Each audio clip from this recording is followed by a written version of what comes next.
Unsurprisingly, al-Bakr resigned, citing ill health. On the 17th of July, 1979, Saddam Hussein stepped to the forefront of Iraqi politics and proclaimed himself the nation's new leader.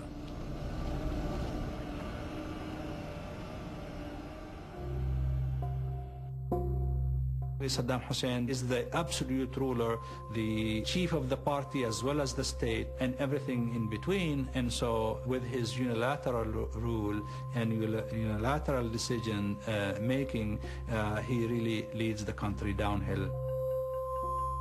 The Iraqi troops stormed across the border and occupied the oil-rich emirate of Kuwait. Saddam's invasion of Kuwait in August 1990 brought an immediate and decisive international response and led swiftly to the Gulf War of 1991.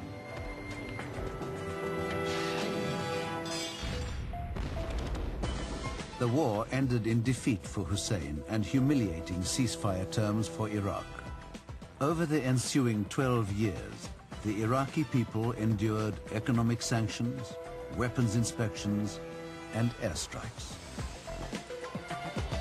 Iraq under Saddam had the greatest potential.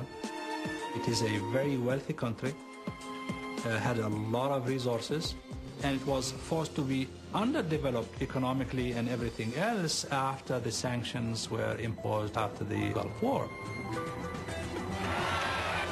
Saddam remained bullishly defiant. This is a regime that has something to hide from the civilized world.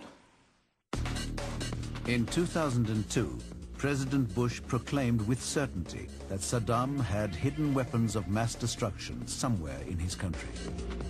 A US-led military coalition invaded Iraq in April 2003. The people were subjected to the full force of American military might. And before the year was out, Saddam Hussein had been ousted and captured. Iraq has endured millennia of violent conquest and occupation. From the ancient era of warring city-states to invaders battling for control of Babylon and Baghdad, and then revolt and revolution in more recent times, many men have sought to hold sway over this fertile, abundant, oil-rich country. It's a land that historically has been very wealthy. In the past, agricultural and commercial wealth. In the present, oil wealth. And thus it's constantly invited invasions.